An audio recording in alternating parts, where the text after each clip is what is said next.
Hi, Linda.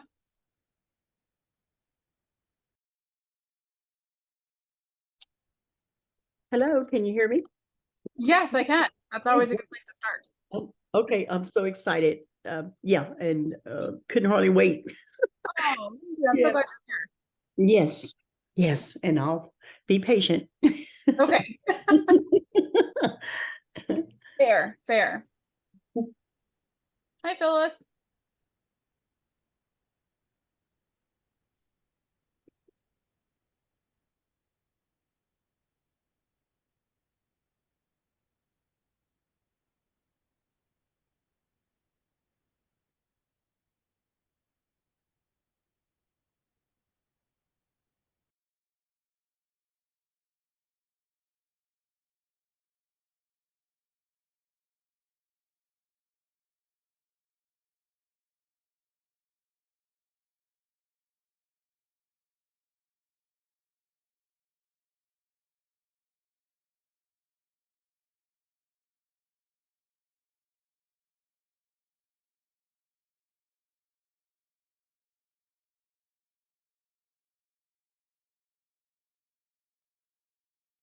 Hey, Lena.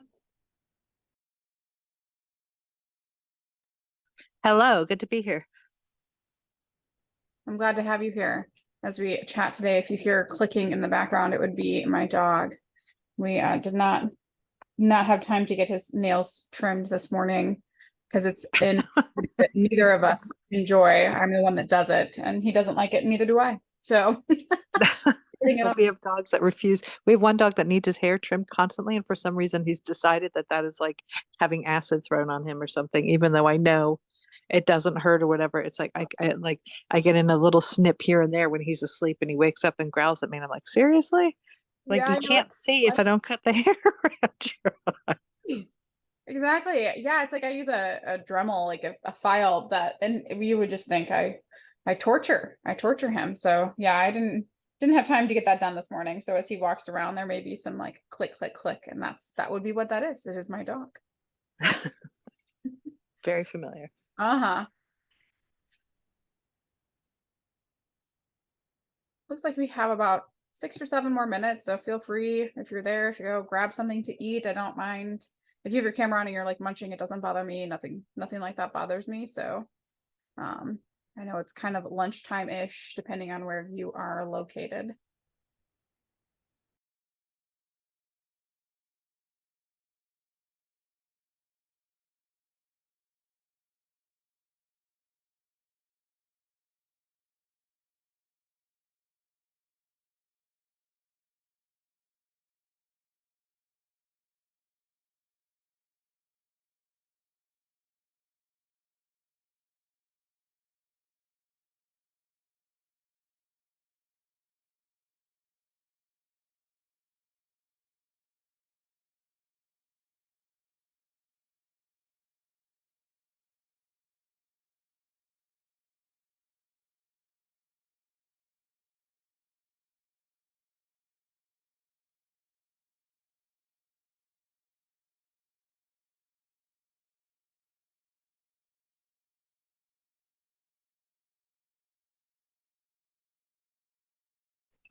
Because all of a sudden I realized it came long enough ago that the other fucking flea med had gone also. And I'm like looking at that bag thinking like, why the fuck is that pet med bag there? Or pet, you know what I mean? I'm sorry, everyone just heard that. I was just gonna say, it sounds like you're we okay. couldn't find one of our dog's medication. And it's like, I finally found it. I was like, I couldn't figure out why. I was like, it has to be here, has to be here. Sorry. So yeah, you're going to hear random stuff until I mute myself. I'm going to mute it right now. It's okay. It's okay. It happens. We've all been there. Yeah. I've heard some pretty funny stories of people, Yeah. especially during COVID. Some good stories out there.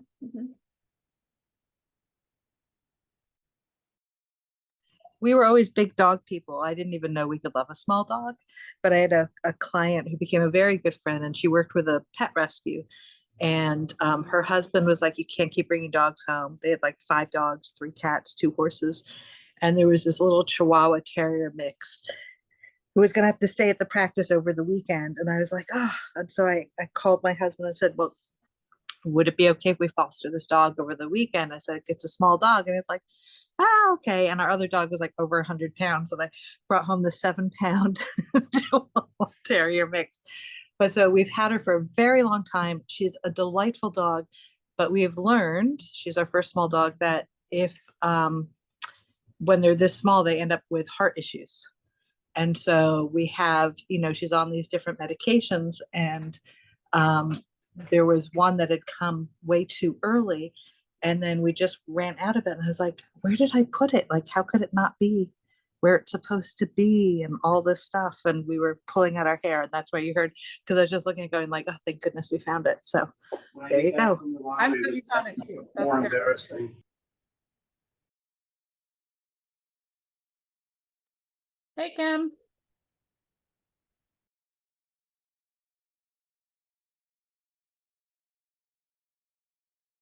Hello. For some reason, it picked up the computer and not my ears, but it's fixed now. I'm having crazy. I think it seems like it's been kind of a day of technical issues. The start of the summit started that way with Tanya's presentation. I know, especially we talked about a little bit during the lunch kind of hour, meet the presenters. Damien was having some connective issues. I noticed at one point he was like twice in the Zoom room, but not really.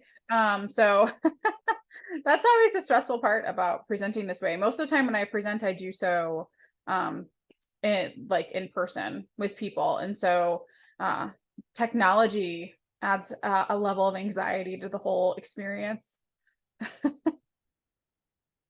Oh, I think you're muted, Kim. Doug?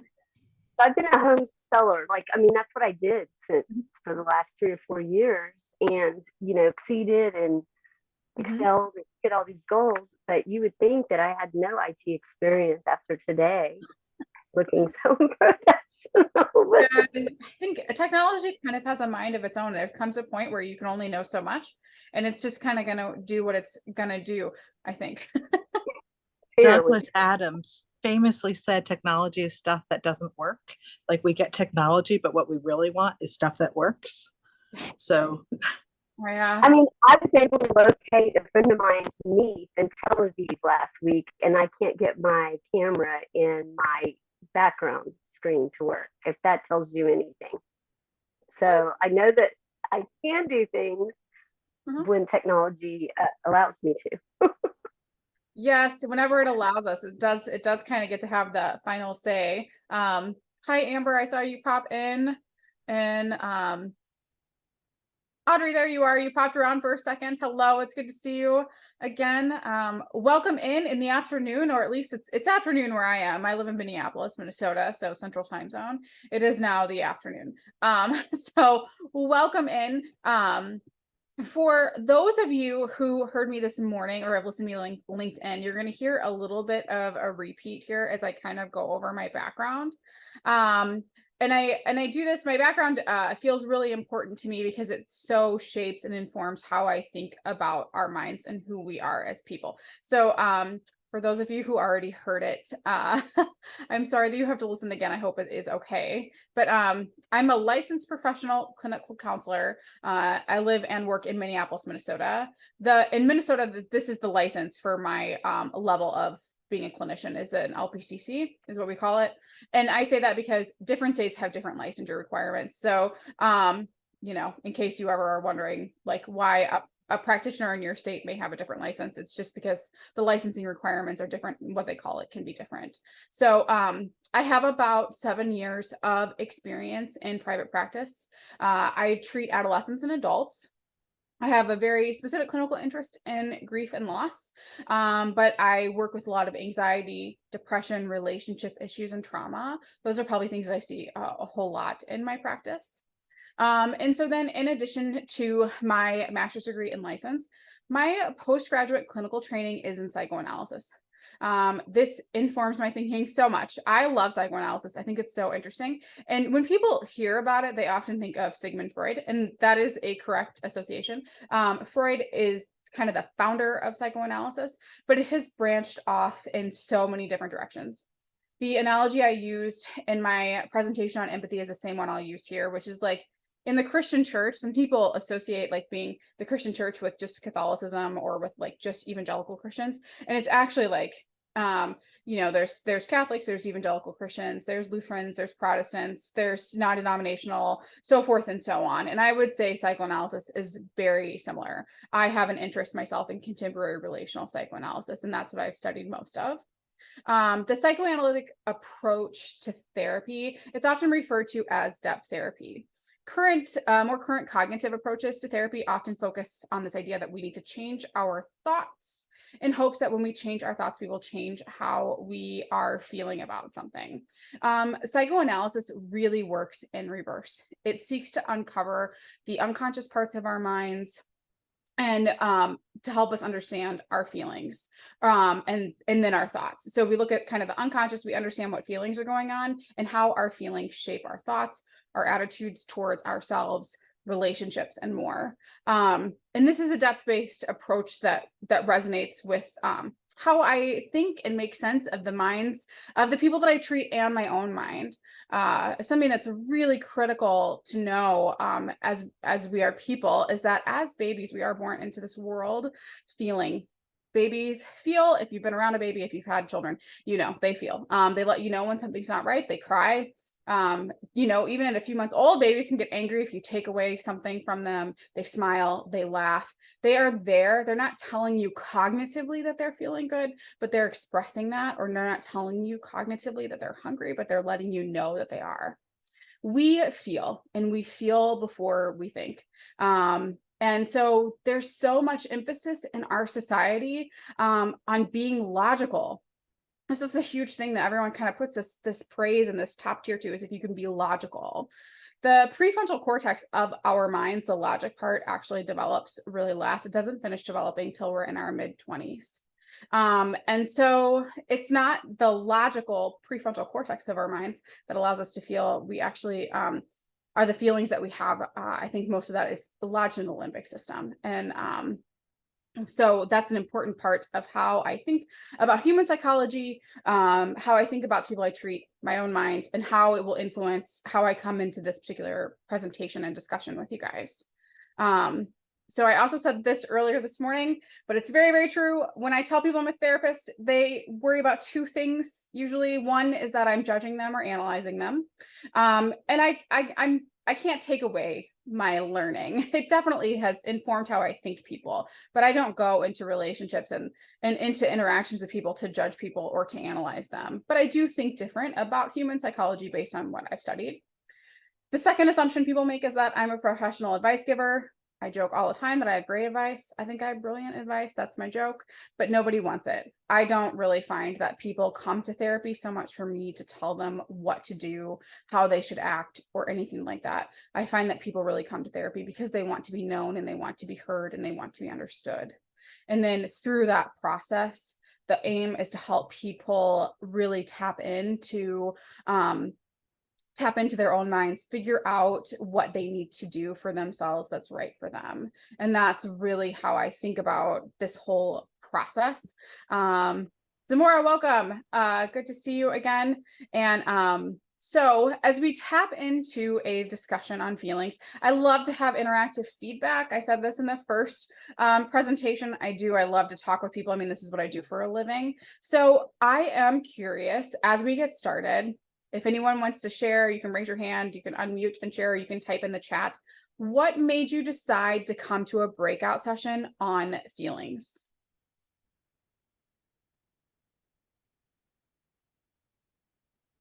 Can I just talk? Yeah. Okay. So what made me come to this is that I feel feelings and I feel them very intensely. To the point where I find myself talking it out and talking it through more often than not. So I think my goal of being here is to figure out if there is any way to calm that down a little bit for me, because I feel like it takes up a lot of my thought process throughout the day. Mm-hmm. So Yeah. that is me. Okay. I love it. It makes you think, it's hard for me to write down something and talk at the same time. Hang on. I cannot do both, but actually emotions are really intense.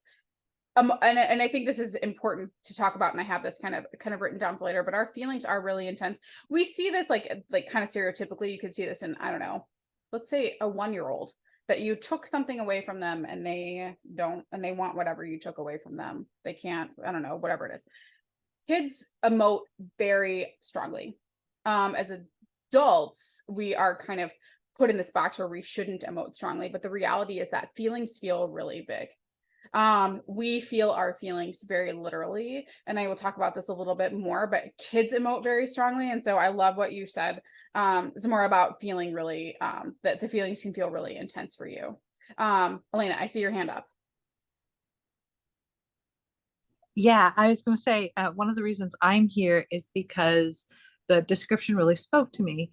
I've always told people that I work with, people that I love, all feelings are valid. And yet when I am feeling things, I find that I do label them as stupid or bad or negative or something in it that when I'm not comfortable, I guess I would say, with whatever it is I'm feeling, it can turn into this kind of negative feedback loop. And that is something I really would like to disrupt and continue to learn how to do better. I love it. Thank you for sharing that. I appreciate that. Yes, we do have a way of minimizing and like downplaying and really being hard on ourselves for our own feelings. Even the discussion I had on empathy, it's like they're not really two different discussions. They're actually really so melded together, but how we talk about ourselves fills in. Amber, I see your hand up. I want to give you the floor here. Yeah, I was going to say, so I was trying to go to nursing school and left with 1 semester left for my BSN, and I went for my health advocacy, but I had thought about going into psych, and I had like almost a minor. I needed a thesis for it, and I was already having to write a thesis for my degree, and it was like, I'm not writing a thesis for the minor too.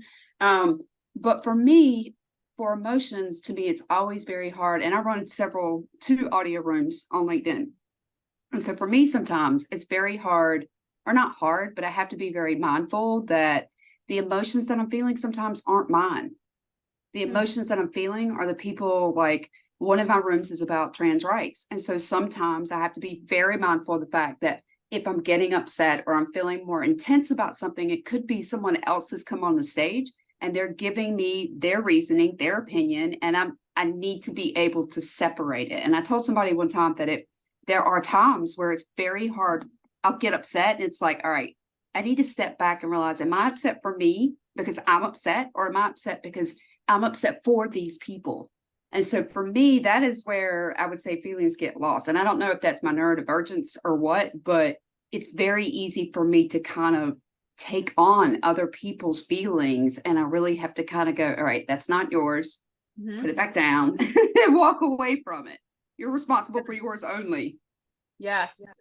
It's so, I love that you said that. Feelings are really catching, actually. They're kind of like wildfire. We feel together. Our lives are relationship based. We are always in relationship. I tend to run a little hot on the anxiety spectrum.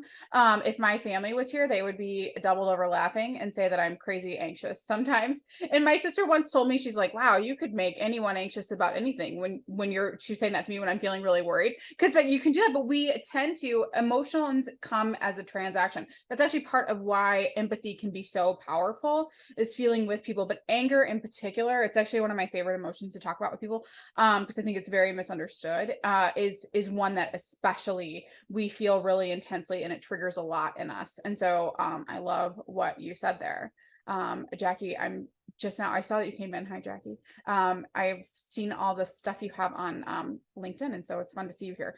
And she says, interesting that only women are in this room. Yes, Jackie. So far as I think we have such a difference on how we feel, difference on how we internally feel our emotions. And like Elena said, our personal ones tend to come to be more negative than towards others. And I don't think as many men are the same. And I think, Jackie, I love what you wrote, that actually the difference of just gender alone is huge. And yes, and how we think about emotions is so different among genders. And so I appreciate you pointing that out. Phyllis, I see your hand up. I want to also give you some space. Yes, my comments are similar to those that have already been set out there, but I want to add one thing. I feel my emotions very intensely, and I sometimes feel things that aren't really me, and I get upset. And I guess the way I would describe it is I want to not have people be able to read it on my face before I say it. You know, people often say, oh, you know what she's going to say. And I try to calm down and not show the emotion on my face, or in my voice, so that I don't let them know that they are impacting me in that way. Thank you. That's such a great point. Again, I would take this back to what I said earlier, and this is hugely important in understanding emotions and feelings, is that we feel before we think. Our feelings will drive what we're thinking any day. If I were to tell you to go, I don't know, let's say that we were all outside and there was a mountain in front of us, and I was like, well, everyone has to take this 10-pound backpack, put it on their back, and climb up the mountain. If I told you that that's just what you had to do, you would have a feeling about that before you even were able to put into words what your feelings were. And I don't actually think that this is entirely a bad thing. Emotions and the idea of emotions can be in a space of something that's very negative. But we also get to experience good things. Our ability to feel is part of our existence and relationships, and feelings make life so rich. They make life incredibly rich. We get to participate and enjoy things that are so good. If you were to think now about things that make you feel good, does anybody have anything they want to either say out loud or type in the chat? It doesn't matter to me. What makes you feel good? Being around family and friends. Yes. Same. Helping others. Yes. What else? Connecting. Yes. Mine would have to be helping others always. Yes. I love what you're bringing up so far. You're actually all highlighting stuff that happens within the context of relationships. Again, a huge part of who we are. I watched a news story yesterday that was so lovely. It's just a news story here in Minnesota. There's this farm close by that has a huge corn pit for kids to play in and adults. And there's a guy who goes in with a metal detector, and he said, I love to do this. He finds lost jewelry. And he said, I just do it because it makes me feel good, is what he said. We are motivated all the time by what feels good to us, and also motivated by what feels bad. We're motivated often to get away from what feels bad and motivated to do what feels good. If I were to give you a snapshot even of my time after this, I love fall. I love Halloween. I'm going to a haunted house tonight. I love it. I'm doing it because I enjoy it. because it's fun for me. I'm excited about it. It's a fun space to be in, to go and to get to do that. I'm going with friends. We have a really good time. That is something that I really enjoy. So I'm going to do it. Something that I don't enjoy, it's a big deal in Minnesota, is the state fair. I grew up in Missouri. I had no idea Missouri had a state fair until I moved to Minnesota because it's such a big deal here. I don't enjoy it, so I don't go because it's not fun for me. It's too many people. It's too crowded. I don't like it. So we're motivated by our feelings. Sometimes we're driving after a sense of accomplishment that motivates us to do something at work or in our personal lives. This is not a bad thing, actually a really good thing, but we are motivated by our feelings. And I think we prioritize the cognitive, or this idea that we can be cognitive in this society, in a way that downplays the significance of feelings and how they work in our lives, because they're constantly at work. With that being said, I had, and as always, please raise your hand if you have a thought or something to share. Again, I usually am doing these things kind of live in person, so I'm used to kind of a lot of back and forth. So please feel free to share as things come to your minds. I always want people to have their space. Yes, feelings matter. They do. They matter so much. I see that comment there. They do. They matter, and they make life rich. They do. They're hard because we experience hard things in life. In addition to good, we feel bad in addition to good, and that's where part of the challenge comes in. There's several myths about feelings, and one of them that I hear in my practice very frequently is that this idea that there's a correct or incorrect way to feel about something. This is absolutely not true, and it may be one of the things that certainly in the top 3 things that I hear most often. I'll hear someone say, well, I feel, I feel sad, I feel worried, I feel anxious, I feel whatever, but I know I shouldn't feel that way. That's always, this is like, if I could change a narrative in our society and wave a magic wand, this might be one. I think the idea that there's a correct or incorrect way to feel about things fuels a lot of the judgment also that comes about feelings and our felt experiences. I have several different examples that I use around this. First, I want to share a quote with you that I read. I don't even know who said it, but I wish I could say that I was the one that said it because it's so good. But I read this quote that said, all emotions are quote unquote rational if we dig deep and zoom out enough. The quote was not suggesting by using the word rational that any feeling is irrational ever. I think it was in quotes to be like, they're really all rational. But if we understand why a feeling exists, we can learn so much, and they all make sense. When I think about what I do for a living, it's helping people make sense of their own minds. And part of that is making sense of our felt experiences. So grief is an example that I like to use with this a lot. When we think of grief, a lot of times we think of it in the context of grief and loss, death, and dying. And this is absolutely valid and true. But we experience grief in other ways as well. Moving is one big one. Moving is a big deal. I did it. I moved to Minnesota like 13 years ago, I think. I imagine if you were talking to someone, or if you yourself had landed your dream job and it required you to move 2,000 miles away, maybe you've experienced this. This is your dream job. You're excited about it. It's what you want. It requires a move. You get to explore a new town. There's so much about that that's really exciting. What also could be felt with that, and that's very valid in this space where people this would be a case where I would often hear, or would imagine I would hear someone say, well, I'm excited, but I know I shouldn't feel this way, but I also feel sad. But it would make sense that we would feel grief and a sadness in connection to the loss. We are gaining something, but there's also a loss. A move is a big deal. Leaving a job, a community, the people that you know, the people that you love, what you've known for so long is a loss, even though there's going to something exciting. Oftentimes, good feelings and bad feelings are connected in this like same kind of tandem or spectrum of sorts, where we wind up really having both in the same space, and they're very interconnected. And that's a space where this is where I like to use these examples because they both exist. One of my favorite psychologists will say 2 things are true. 2 things are true. You're excited for your new job and your move, and you're sad to leave what you've known now. Both are valid. Both have space. And I don't know that many of us have often grown up in a space where that's allowed. Or we hear from other people in our society where it's allowed to have both. Usually there's this idea that if we have good, we can't also have bad. And that's not true. They have their own separate spaces. Another kind of example I would use for this is I really enjoy speaking. I think it's so fun. It makes me anxious every time. A little bit, I will feel anxious for it. I especially felt this last spring when I spoke to a group of therapists. I was like, oh my gosh, you guys, the butterflies in my stomach, it was so intense. I was speaking to a room of like really seasoned therapists and I was like, what am I doing? You know, and I felt that way, but I also enjoyed the speaking. Both were true. Both were part of my experience. Zamora, I see your hand up. I want to get to that.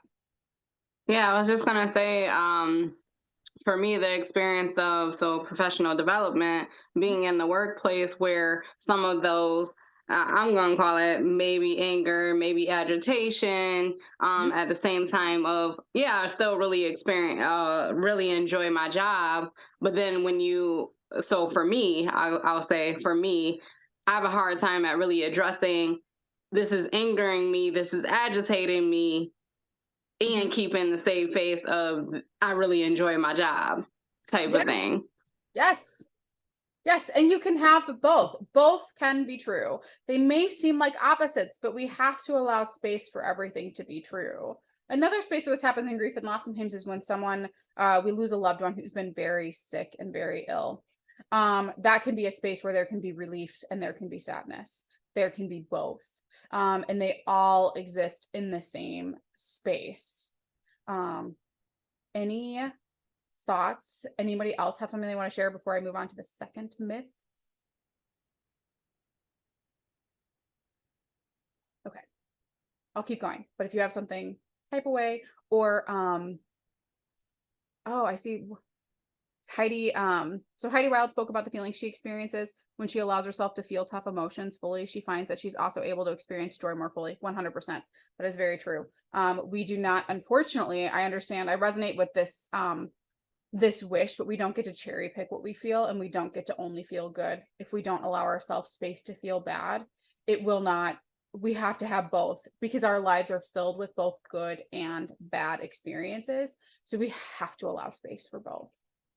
The second myth, and I hear this also a lot, is that if we feel an emotion, we will act out on the emotion. Anybody ever seen anyone act on an emotion, or has anybody ever acted out on an emotion? I have. I have. I mean, I can tell you. I'm not sure I understand what you mean by act out on emotion. So, well, an act out on an emotion. So one example that I would use, very common, that we've seen is like people get angry and we'll see videos where someone's yelling at someone at Walmart. That is acting out on anger. That's taking out your anger in an inappropriate place, and in an inappropriate way. That is one way that an emotion gets acted out on. Another way that emotions can get acted out on is we can act out through joy and through excitement.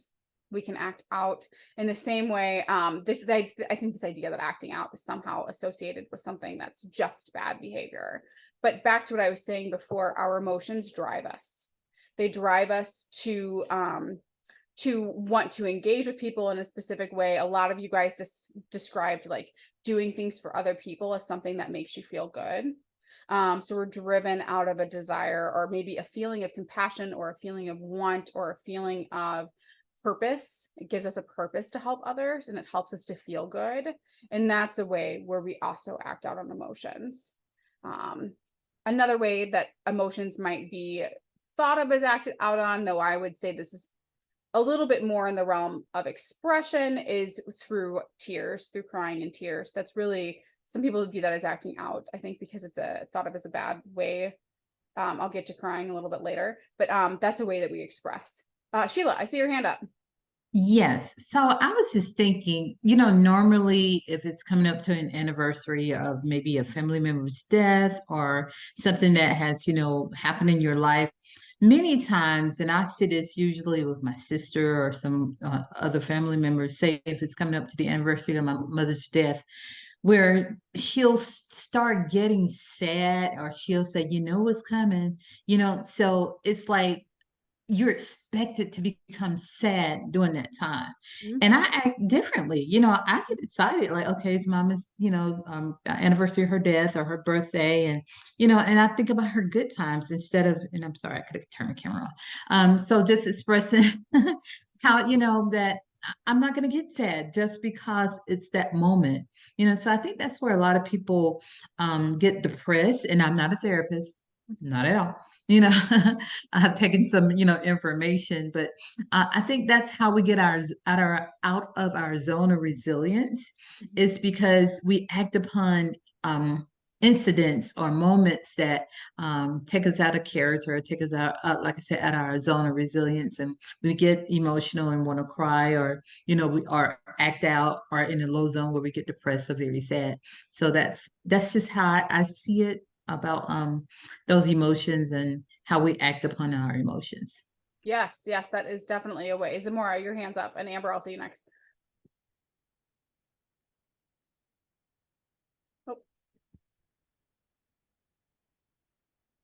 We can't hear you. Are you muted, Zamora, maybe? Oh, Amber, I'll have you go, and Zamora will come back to you. Okay. For me, just because you were talking about death, it actually, my dad's anniversary, 8 years, was Thursday. Mhm. And some years it affects me. And I will say everybody handles grief differently. So my sister has been on a downward spiral for the 8 years since my dad passed. And between his birthday, which is mid-August, until his death date, which is mid-October, she really loses it. Now, for myself, the first year or two, that time, in fact, the whole entire summer, because my dad, I was his caregiver. So that full 5.5 months started in like May through October. So the first year or two, from May to October, was just a blue period for me for that first year or so. My dad was barely 64, could run circles around everybody. And so it was just a very hard thing to accept that this person full of all this life and energy was gone. And then I went a few years where I wouldn't say that it doesn't bother me, but it was just a lot easier to deal with. And then this week, I had 2 other family members die before and right after this date. So on Monday and on Friday, I had 2 different family members pass, and they're both very much in the older. But that stirred up a lot of emotion for me because honestly, I was angry.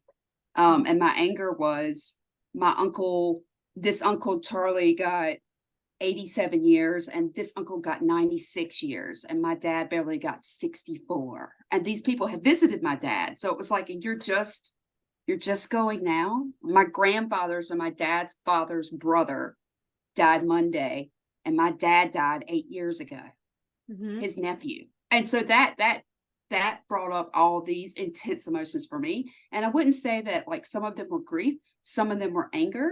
And I just think that some of us just handle it's a kaleidoscope. And so, and really it is. And I tell people, it's okay to grieve. It's okay to be angry. I mean, that's part of grief. For me, anger is the first part of my grief. Just about like when something stirs up with grief around it, I'm usually angry first. And it's usually this, I don't understand it. Yes. There's that frustration of why did that happen? And then as soon as I'm through that, it's the sadness. And I told people, I was like, to me, grief is the love that we have for those people or for that event that is now over that you still want to give, but there's not a receptacle to pour that into anymore. Yeah. And that's the closest that I would say. But yeah, and I definitely got what Dr. Sheila was saying, but I just wanted to add that sometimes I think people expect it to be like this linear path that it's sad now, and then you go through this period and then it's over. And for me, it's not. Like it just depends on the events around that event every year, whether honestly it smacks me or it doesn't. His birthday this year was horrific. But my sister was getting out of jail, and there was a ton of emotions wrapped around my sister, which amplified the grief that was going on with, oh, I wish my dad was here. So it was very easy for me to sit back and go, you're not really upset about that as much as you're upset about your sister and that issue. So I just think sometimes grief masks a lot of the other emotions that we have. Yes. I think that's very true. And I think what you're speaking to too is the complexity of it all. Emotions are really, really complex. If they were not, I would not have a job. I really wouldn't. I would be probably not needed. So yes. Zamora, hopefully we're good on the unmuting. Sorry, I'm on my phone. It's a little bit difficult to navigate. But I was just going to say pretty much the same thing, is that when I experience emotions, sometimes I feel like I'm a little crazy in experiencing emotions because they are so complex and so many different things can be happening at the same time. But I just kind of remind myself that I don't want to repress my emotions, because that's when it becomes an issue for me, when I'm repressing those things, those more uncomfortable emotions. Yes. It's actually Sigmund Freud who said, and he's got this really great quote that says, unexpressed emotions never die. They do come forth in later day, in later ways. They will come out. And sometimes we see this when like we have anger that comes out, that we're like not really angry at the person that we're talking to, but it comes out at them because they do exist in our bodies. We feel our feelings. Grief can hit us in a way that takes our breath away, and it can be so excruciating. Excitement can fill us with energy and drive and moving forward, and a feeling like with love we can get really a feeling of warmth. Anxiety can maybe give butterflies in the stomach. We feel our feelings most profoundly. Elena, I see your hand up.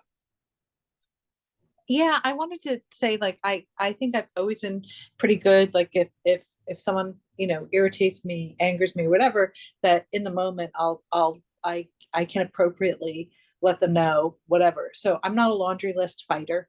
Like if my husband and I have a fight about whatever, I'm not going to bring up all the crap he did or didn't do over whatever the lifetime of the relationship. Mm-hmm. And with my family, there are things, disappointments, irritations, and legitimately like hard done by stuff that years ago I was like, let it go, because like who wants the booby prize of like carrying around like all that baggage. But I do find, not that it triggers like a downward hate spiral, but every once in a time someone near and dear to me, it's just like they're poking an old wound, and it does end up bringing up, Yes. crap that I've worked hard to just like let go and choose to like exude loving kindness and compassion. And I find like I get very close to doing what you say, like inappropriately expressing it, because it's just like, damn, instead of it just being this little thing, you just dumped like 3 tons of crap on me with that statement. And it is exceedingly difficult to avoid erupting. And I end up feeling kind of like begrudgingly like, okay, all I can do is change how I interact with these people, because all I can control is my response. And I hate that means sometimes taking such a big step back from people I care about. And so, I'm really anxious, curious, eager to hear what you have to say about this. Well, I think what you brought up there, you brought up like several really excellent points. And one of them is one of the things that I talk about with people in my practice all the time. A lot of times when we're triggered by something now as adults, it triggers something that's happened before. A lot of times, especially if it's not dealt with, an emotion, a feeling, whatever the case may be, it gets triggered to something that happened before. And it's such an important thing to recognize. This is why I think the idea of just simply like just let everything go doesn't entirely work. The problem, I think that's something that we came to in our society because how did we get there? I would say we got there because we don't actually like to feel bad, and we really prioritize feeling good over feeling bad. The myths that I have listed that I kind of brought up for this presentation, even that we should only feel a certain way, that will act out. There's another one that feelings are distracting or useless, or that they're illogical. All of the myths that exist actually, in my opinion, exist only for bad feelings. Same with platitudes. They exist with the idea of getting us out of the space of ever feeling something bad, and that we should only feel something that's good, which I think is incredibly unrealistic for starters. And I think it's because we have a hard time tolerating the bad space within ourselves and within other people. But if I could say this a million times, I would say, in addition to feeling good things in life, we feel bad things in life. And that is not necessarily a horrible thing. It does not feel good to feel bad, But what I said in my previous discussion, I said it in LinkedIn conversations. My brother died of cancer when I was a kid. I don't know if that had not happened. There's no way for me to know, but I don't know if that hadn't happened, if I wouldn't have wound up as a therapist. I can't say, but we could take something that would be objectively look at it and we say that's a bad experience, and it was. But how did that drive me to where I am now? Something that's bad that also propels something good. Usually they are connected in a really, really strong way. I thought I saw another hand up there somewhere. Maybe it went down. I just want to make sure I'm not missing someone in all of this. No. Okay. Somebody please let me know if anything feels like if I feel like if I skipped you. There's another strong misconception. This is one that I hear really strongly in my practice, is that if I'm feeling a bad feeling but have no reason to. This is another thing. I always say this. I'm like, if I could let the whole world know one thing, this would be it. I say this about like 10 things, though. I have 10 things I wish the whole world knew. But if you are feeling a certain way, you are never feeling that way for no reason, ever. There's not a lot of black and whites in my mind, but that doesn't ever exist for no reason. If you are feeling excited, there's going to be a reason for it, right? Like maybe you got a new job, maybe you're going on vacation, a new house, I don't know, whatever it might be. There's going to be a reason that drives the excitement. If you are feeling anxious or worried or sad, there will be a reason that drives it. And I think we stand to gain so much more when we look to understand why that is versus trying to shut it down. Shutting down emotions, again, doesn't work. They get triggered later. If we can understand why we feel anxious. When I told you I was anxious for that presentation I gave last spring, I mean, I was excited. I was really worried about that, you guys. I can't even tell you. There's something so vulnerable to me about presenting to my colleagues who had like years of experience beyond mine, experienced, seasoned analysts. The week leading up to it, I felt that feeling of butterflies in my stomach. And that was why. The point of it was not, I did not think of that as a moment to like talk myself out of it or anything, but I would recognize that I felt that way, understand why. And then I always take a really deep breath in that moment. This works for me, is take a really deep stomach breath and blow out. I imagine actually blowing the butterflies out of my stomach. That's what helped me in that moment. I didn't try to talk myself out of it. And I personally, I mean, I have a lot of really good therapist friends who I'm fortunate in that realm, just with what I do, who would encourage me and validate and support me, which I really appreciated. But again, the feeling was there for a reason. So we never feel for no reason. It's just not how we are wired. One other myth I wanted to get to, and I said this in the empathy discussion, and I really feel it now, like the time is flying by. 45 minutes doesn't feel like very long. But the other expression is that the other myth is that expressing emotion is a sign of weakness. And no.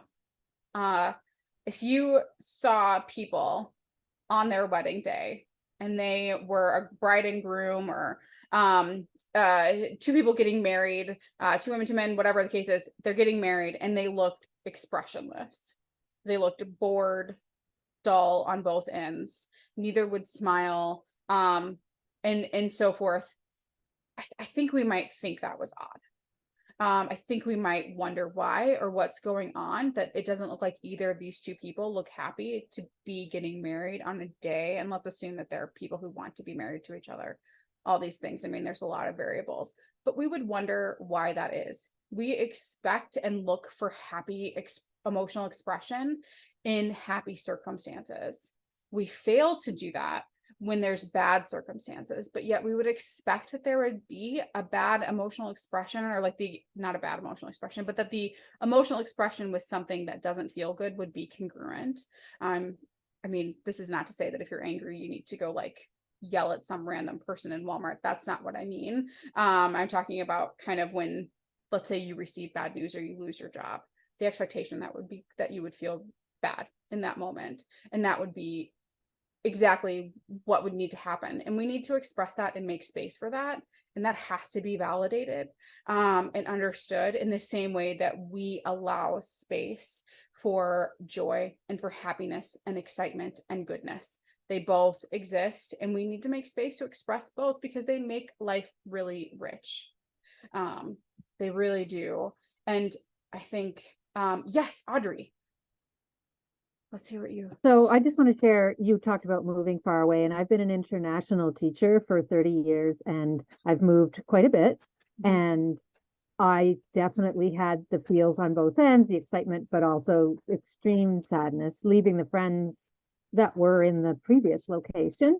And I felt strongly that it's important to just, people apologize. Oh, I'm sorry, I'm crying. And I just wouldn't. I would just be like, hey, I'm going to miss you. That's just what it is. And I think, you were talking about transition.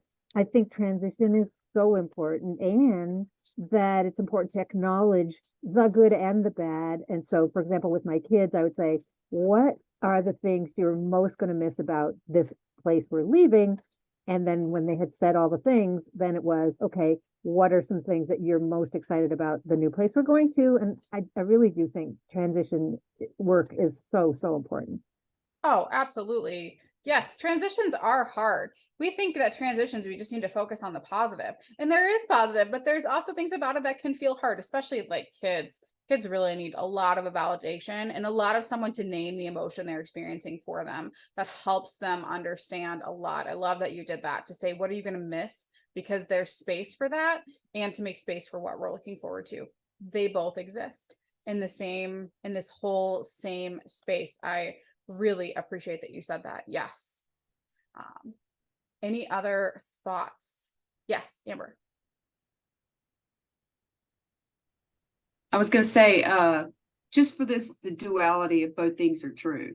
I work with with parents of trans kids. I'm the mother of an adult trans son. And so that is a transition period that a lot of parents really struggle to navigate. And there is that dual complexity for some parents. I did not go through this, but there are a lot of parents who feel like they are both losing one child and gaining another. Like one child is literally dying. Like I have a lot of parents who grieve because of their expectations of what their child was going to be.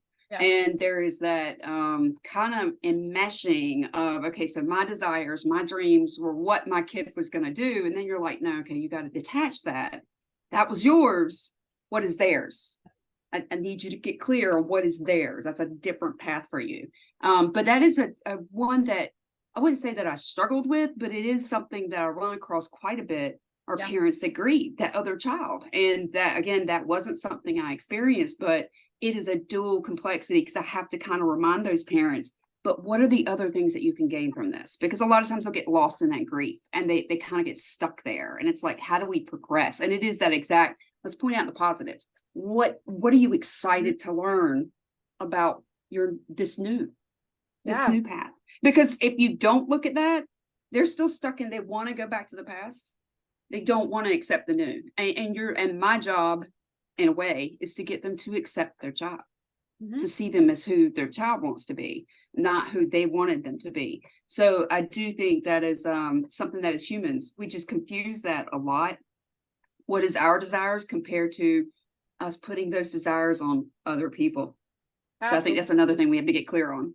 Yeah, absolutely. I think, I've worked with a couple parents who have trans children, and yes, there's an element of grief that exists with that. I heard someone say something that was like, learning about this was in relation to parenting, but embracing the child you have versus the child you wish you had. That's a whole big discussion on parenting. And anyway, I thought it was just really thoughtful. It was another therapist who said that.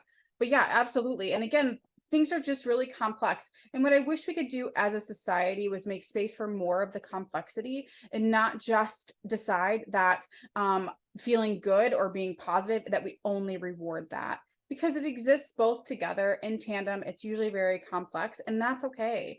Everything exists together. And again, feelings make life rich. If we were to imagine a life without an ability to feel or any sort of feeling, I mean, I don't know about you, but that sounds awful to me. I cannot imagine my life without a sense of excitement, a sense of accomplishment, a sense of wonder, curiosity, working towards, and all of that. And to be quite frank with you, up to this point, and there's been many hard and painful things, I wouldn't get rid of them, because they have all been in connection with the good, and they all exist together. And so with that being said, I know that we are at our time. I am able to stay on for a few more minutes if anyone wants to stay and chat and connect. But I know that we have I think we have 15 more minutes before the next presentation, though. I don't want to cut into anyone else's presentation. So I 15. don't know what happened. I got kicked off, so I had to join you guys from my phone, and my internet on my computer's working. But one thing I wanted to share really quickly that I have learned out of my grief and counseling and classes and things I've taken as a female volunteer is that grief and loss is cumulative. So though we may be going in, like my dad died at 88, my mom died at 67, and though we may be going into that time of year, mom passed in February, April was a birthday, May is Mother's Day, and then my birthday's July, and my dad died on my birthday, July 4th last year. So I try to be cognizant of that, and I think a lot of times we don't realize that it's on top of each thing. Yeah. It's cumulative. You know, job loss in between all of that. And we may not be able to put our, like actually put our hand on it. And Amber and I talked about this week, is that sometimes it's something subconscious, like we'll hear a song or a smell, or certain flowers remind me of my mom. And it's like, it seems like yesterday, Yes. That's what I was going to say when my computer just like kicked me out. And I don't know why, because it's working. I knew someone else had their hand up. I actually thought it was you, and then there was no hand, and I was like, "Am I?" No, it kicked me out of the meeting. I'm sorry that I had to figure out how to log in from my phone. Recorded though, and that you can pop back in. Yes. Again, a huge thank you to everyone who's coming and for all the speakers. I mean, I really think like these are all things that I think as we speak that we feel really passionate about, and so to have people who want to engage in the discussion means a lot. So I appreciate you all being here very much, because this really does matter a lot to me. So yes, again, I can stay on until the next session starts for anyone else who wants to say anything, but if you need to go get something to eat or grab, run to the bathroom, whatever, that is okay too. Just a quick shout out for Damien for joining this gaggle full of women in Yes, the talk hi, about Damien. emotions. We did see him finally pop in. Thank you. Yes, we did see you come in, Damien. Damien feels like somewhat of like a celebrity in LinkedIn. I feel like I know a LinkedIn celebrity shaking his head, and I kind of want to be like, Damien, can I have your autograph? Anyway. No, I have emotions too. From my own feelings. We all do. I love the discussion. Thanks, Damien, for coming. Yes, we all have feelings. Nobody doesn't have them. Unless if you're a sociopath, maybe it's a much narrower spectrum, but really, you guys, we all have emotions and feelings. And they're a huge part of our life. And it would be sad if we didn't have them. We would be missing out a lot. But I want to say it's also sad that, not to male, female, gender, but guys in society are so socialized not to admit they have feelings, not to show their feelings. Yes. And, I know that men tend not to live as long, and that's one of the reasons, at least in my mind. Yes, absolutely. Yes. We're all socialized to that to some degree, and men definitely more so. And yet we feel before we think. We are born into this world feeling. It's very interesting though, because I think as women, we don't always realize that we're part of that conditioning when boys are little and all this kind of stuff. I don't have kids, but I've got lots of nieces and nephews and godchildren and what have you. But I've seen people that complain actually condition their kids in the same way, and so it's definitely a really tough habit, I guess, to break. Yeah, it is. That is. And actually, one of the things that happens when we are children often is that I don't like timeouts for parenting. I realize I'm not a parent, so you might be wondering why I'm saying this, especially as a parent. What I will tell you with that is if I were to come home after having a really hard day and I was really upset, and I were to say to my partner that I was my sister or a family member, any number of person, that I was feeling upset and I was crying, and they said to me, well, go to your room and calm down and then come back and we'll talk about it. And yet we do that with kids. We say, go to your room, calm down, and then come back and we'll talk about it. I think what kids need is someone to be with them. That's how they learn to regulate, actually, is by regulating with a stable regulating person. And that's the same thing that we need when we have big feelings, is actually someone else who we can regulate with. Someone else who can say, I'm here and I'm going to be calm, but hold the space with you. And so, yes, a lot of us as children were kind of like punished for big feelings. And I think many of our parents, my parents, didn't know any better. This was not a matter of them, doing something wrong or egregious. They just didn't know. They thought that was what you do, is you punish your kid until they calm down. But in the same way that we need the mind of someone else to help us learn to read and to write and all of those things, we need the mind of someone else to help us stabilize our own emotions, especially when we're young. Yes, Amber, I see your hand up. I had a reactionary mother. So when I became a mom, I was not going to pass that down. And so I didn't put my children in timeout, I put myself in timeout. And that was so that my emotions were always in check before I sat down to have a conversation with why I was disappointed in their behavior, why I was upset with them, whatever that was. But that way I approached it with a calm, because my mother came in with all heat, all discipline. We never talked about anything. Quite frankly, I was disciplined out of her anger. It wasn't that I needed to be disciplined. It was her frustration in the moment. And that was why I always gave myself the timeout, was to make sure that, where am I sitting? Where am I coming from? What is it that I'm trying to get across? Absolutely. It speaks to the fact that the emotions exist all the time, right? Like they're always in there. They're always existing. Sheila, I see that you also have your hand up. Yeah, just quickly, I know we're almost out of time, and I'm really resonating with everything we're talking about with parenting, because I just, talked about some of the same things in my presentation. But the main thing is to be present and be in the moment with our children, and to, like I mentioned, is to listen and let them have a voice. We need to make sure that we acknowledge that what they're saying and repeat what they're saying. So I understand that you felt this way, because that is so very important, because most of the times, we don't listen to the children. We kind of count them out and don't agree with what they say. And I'm the mama. And like she just mentioned, the way we were parented is not always the right way. I know my mom, she was a great mom, but she didn't connect with me and we didn't have a relationship. So I was very intentional about building a relationship with my sons now.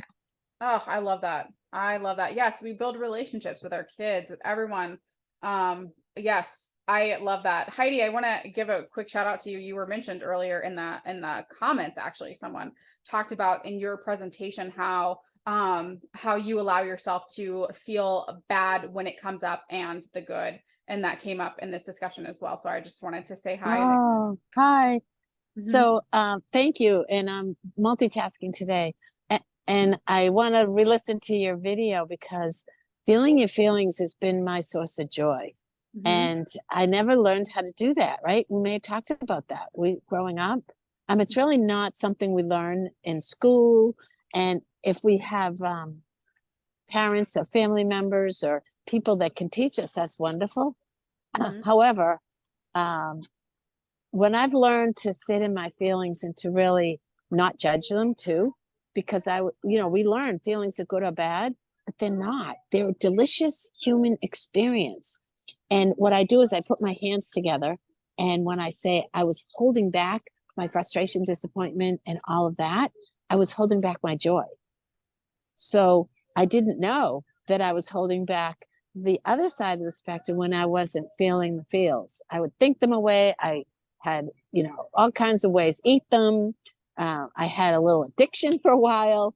And, so thank you so much for acknowledging me and for this beautiful, beautiful topic that is so important. And it takes practice to sit in a feeling and not push it away.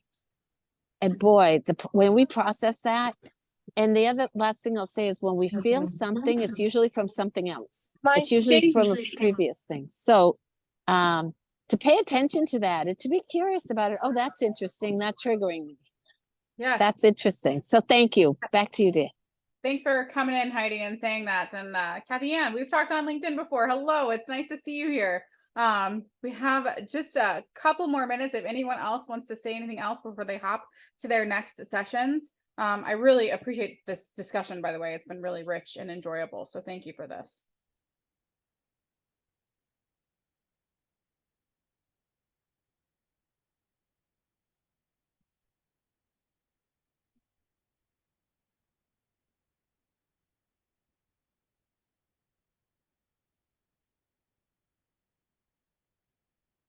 Well, if anyone has anything, always happen is if you also have to go before the next session for any reason, feel free to do that too.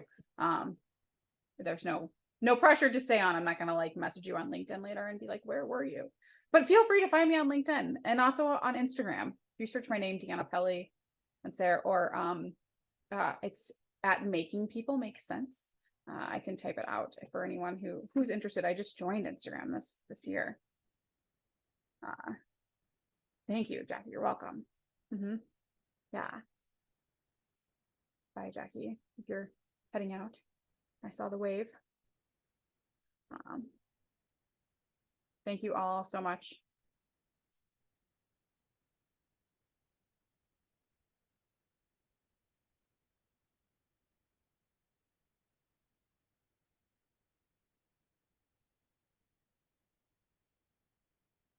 I'm sure I will see you guys in the next sessions. I'm looking forward to them. I'm gonna run my dog out quick. He's over here moaning at me to go to let him out really quick before our next session. Thanks to everyone for what you have contributed in this discussion and for being present. Lots of really great discussion and I enjoy it.